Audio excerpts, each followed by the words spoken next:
La Voix de l'Espérance, une émission qui vous apporte paix, joie, confiance et espérance.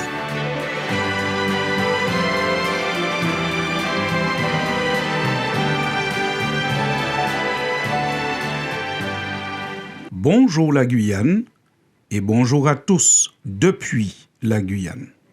En cette période de rentrée scolaire, comment ne pas penser à ces millions d'enfants dans le monde qui ne peuvent être scolarisés?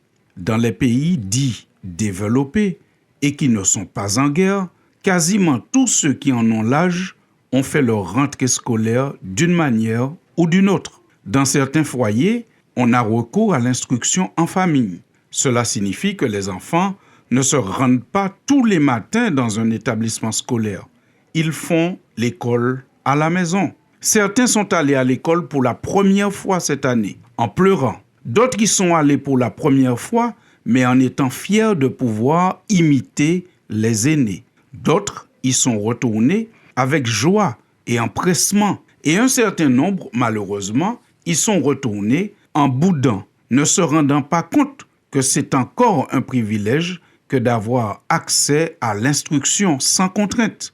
Oui, c'est encore un privilège que de pouvoir être scolarisé, même si l'institution doit encore s'améliorer, car il reste dans le monde des millions d'enfants qui ne peuvent aller à l'école, malgré le fait que la Déclaration universelle des droits de l'homme dit dans l'article 26 que toute personne a droit à l'éducation et que l'éducation doit être gratuite au moins en ce qui concerne l'enseignement élémentaire et fondamental.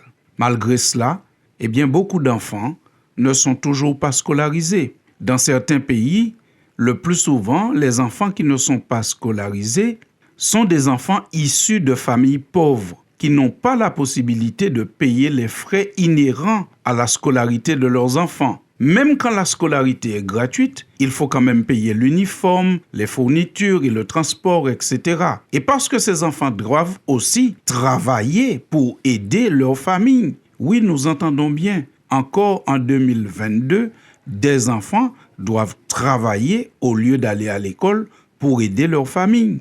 En plus de cela, les filles pauvres, elles, subissent une double discrimination. Premièrement, les pressions de la pauvreté, les préjugés et deuxièmement, les violences sexistes poussent les filles hors de l'école pour plusieurs raisons. Leur famille n'est pas convaincue de la valeur de leur éducation. Aux yeux de leur famille et de leur communauté, leur place est à la maison. En tant que futures mères, elles doivent surtout, pensent certains, apprendre à réaliser des tâches domestiques. Oui, les filles qui vivent dans des contrées où elles ont la possibilité d'accéder à l'instruction au même titre que les garçons devraient apprécier ce privilège, même si tout n'est pas parfait dans le système éducatif.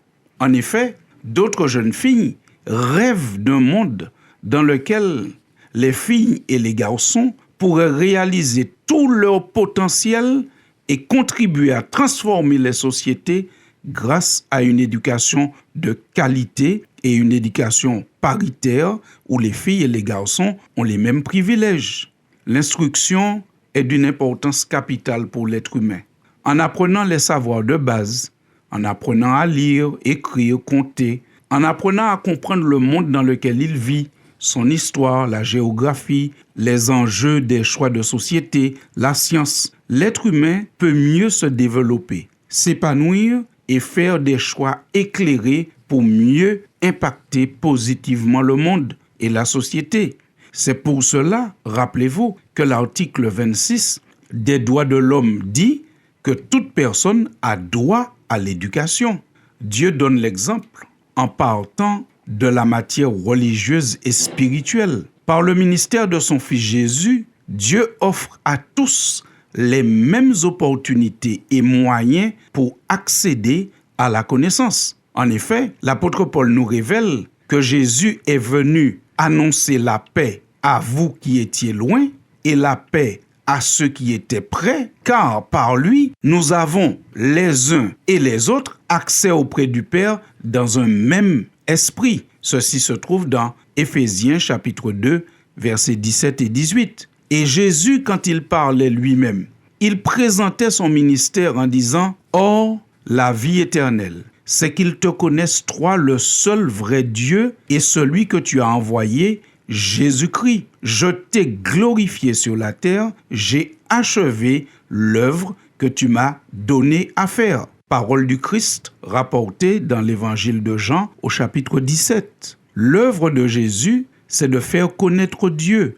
et le plan du salut. On accède à cette connaissance non pas avec de l'argent, non pas avec un uniforme, mais par un seul et même chemin, ouvert à tous équitablement. Dans les évangiles, Jésus est présenté comme le chemin ou encore comme la porte et bien sûr comme le maître, l'enseignant, le pédagogue par excellence en capacité d'accueil et en compétence. Oui, Jésus est le maître par excellence en capacité d'accueil parce qu'il a déclaré « Tous ceux que le Père me donne viendront à moi et je ne mettrai pas dehors celui qui vient à moi. » Parole du Christ rapportée dans l'évangile de Jean au chapitre 6 et au verset 37. Jésus est aussi le maître par excellence en termes de compétences puisque la Bible nous dit que Jésus a déclaré dans Matthieu chapitre 11 au verset 25 « Je te loue, Père, Seigneur du ciel et de la terre, de ce que tu as caché ces choses aux sages et aux intelligents et de ce que tu les as révélées aux enfants. » Fin de citation. Oui, Jésus dit bien que les choses spirituelles dont il parle ne peuvent s'acquérir par des degrés de connaissance, mais il dit que même les enfants y ont accès parce que c'est lui le pédagogue, c'est lui l'enseignant et il est un maître par excellence. C'est parce que Dieu, le Fils, s'est incarné qu'on connaît Dieu le Père, qui a bien voulu envoyer son Fils unique. Et c'est parce que Dieu le Saint-Esprit poursuit cette œuvre que nous pouvons avoir toute la connaissance pour arriver au salut. Jésus disait dans l'évangile de Jean au chapitre 16 et au verset 12, « J'ai encore beaucoup de choses à vous dire, mais vous ne pouvez pas les porter maintenant. Quand le Consolateur sera venu, l'Esprit de vérité, il vous conduira dans toute la vérité, car il ne parlera pas de lui-même, mais il dira tout ce qu'il aura entendu, et il vous annoncera les choses à venir. » Fin de citation. L'histoire, le témoignage et l'enseignement de Jésus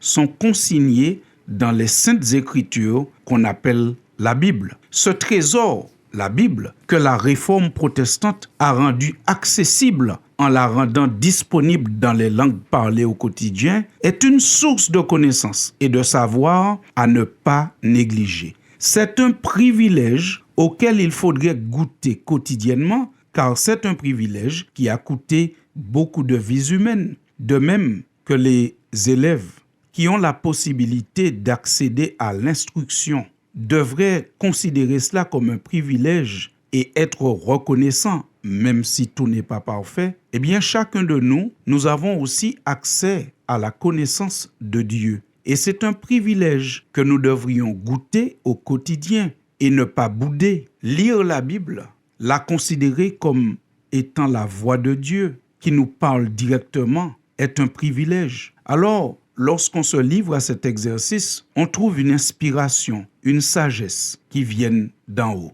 La lecture régulière de la Bible, pas seulement lorsque la famille est réunie ou lorsqu'on est à l'église, mais aussi et surtout dans la tranquillité, lorsqu'on est seul, est un merveilleux privilège qu'il nous est donné de goûter en ces temps troublés. Alors, ne boudons pas ce plaisir et ce privilège. À bientôt, chers auditeurs. Instruis l'enfant dès son jeune âge, parle-lui du Dieu d'amour, parle-lui de Jésus. Instruis l'enfant dans la voie qu'il doit suivre, oh oui, prends-le par la main, montre-lui le chemin. Instruis l'enfant dès son jeune âge, parle-lui du Dieu d'amour, parle-lui de Jésus. Instruis l'enfant dans la voie qu'il doit suivre, afin que devenu grand, il ne s'en détourne pas. C'était La Voix de l'Espérance, une émission préparée par l'Église adventiste du 7e jour. Si vous désirez avoir une copie de la causerie d'aujourd'hui, demandez-la. Elle vous sera donnée gracieusement. Écrivez à La Voix de l'Espérance, boîte postale 169 97 324 Cayenne, CEDEX, ou téléphonez au 0594 25 64 26. Merci chers auditeurs et à bientôt.